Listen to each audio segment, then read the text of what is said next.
పాత బస్తీలోని హనుమాన్ పేచ్ 11 శ్రీ నల్లపోచమ్మ దేవాలయంలో ఆషాఢమాస బోనాల మహోత్సవాన్ని అంగరంగ వైభవంగా నిర్వహించారు.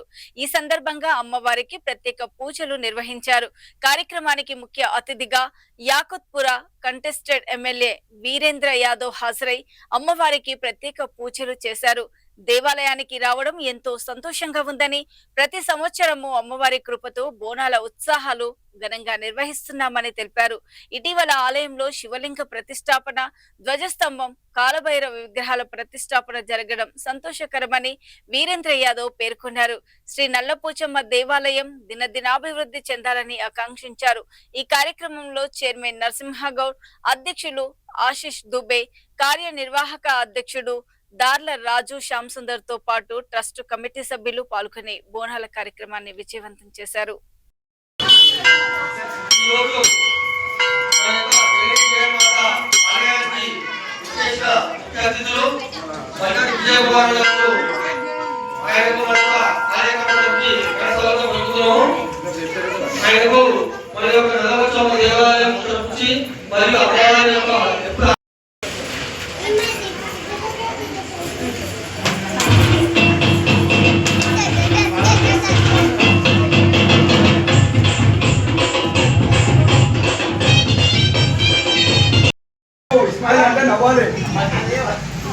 अरे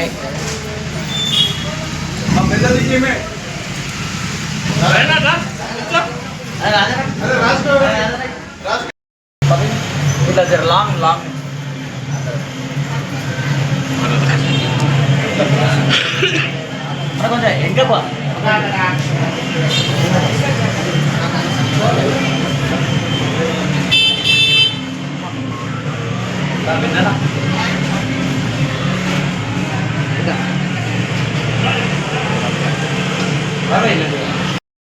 అందరికీ నమస్కారం. ఇందుల మన బోనాలు శుభాకాంక్షలు అందరికీ. యాకత్పూర్ అసెంబ్లీ గౌలిపురాలో ఈరోజు నల్లపోచమ్మ దేవాలయం, హనుమాన్ నగర్ ఫేస్లో ఉన్న దేవాలయము. నల్లపోచమ్మ దేవాలయంలో ప్రతి సంవత్సరము ఇక్కడ కమిటీ వారు నన్ను ఆహ్వానిస్తారు. మరి అట్లాగే ఎంతో నల్లపోచమ్మ దగ్గర వచ్చి ఆశీర్వాదం తీసుకున్న గతంలో కూడా ఎలక్షన్స్ ముందల అమ్మవారు మంచి ఆశీర్వదించారు. మరి ఈరోజు గౌలిపురాలో మన నల్లపోచమ్మ దేవాలయంలో అన్ని విగ్రహ ప్రతిష్టాలు జరిగాయి.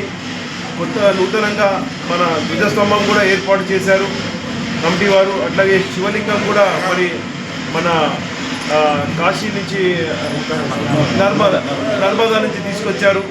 మరి ఈ విధంగా మన ఓల్డ్ సిటీకి ఒక కానుకగా నల్లపోచమ్మ దేవాలయంలో అన్ని విగ్రహాలని మరి ప్రతిష్ఠించడం అంటే అంత ఆషామాషి కాదు.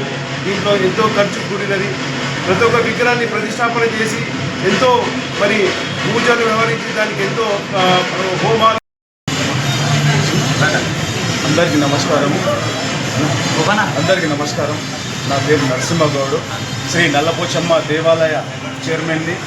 ఈరోజు మన హైదరాబాద్లో ఉన్నటువంటి హనుమాన్ నగర్ ఫేజ్ 2 నల్లపోచమ్మ దేవాలయంలో అతి ఘనంగా బోనాల ఉత్సవంలో ఎంతోమంది వేలాది మంది భక్తులు వచ్చి అమ్మవారి దీవెనలు తీసుకున్నారు. ఈరోజు అంగరంగ వైభవంగా జరిగినది మన ఈ కార్యక్రమము. మరియు మన పెద్దలు మరియు బస్తీవాసులు అందరూ ఇచ్చేసి అమ్మవారి ఆశీర్వాదములు చాలా తీసుకున్నారు. మరియు మన కమిటీ మెంబర్లు కానీ అందరి కష్టంతో మొత్తము అందరు కలిసి చేసిన దానికి మన రీసెంట్లీగా ఇప్పుడు ధ్వజస్తంభం ప్రతిష్టాపన చేసినాము. మరియు నర్మదా నుంచి శివలింగము ప్రతిష్టాపన చేయడం జరిగినది. మరియు వినాయకుని విగ్రహం చేయబడినది. మరియు ఇక్కడ కుమారస్వామి విగ్రహం మీద ప్రతిష్టాపన చేయబడినది. మరియు మన భక్తులు అందరూ సహకరించి మన నల్లపోచమ్మ దేవాలయానికి ఎంతో ఘనంగా ఇంకా ముందుకు ఫ్యూచర్లో ఘనంగా చేస్తామని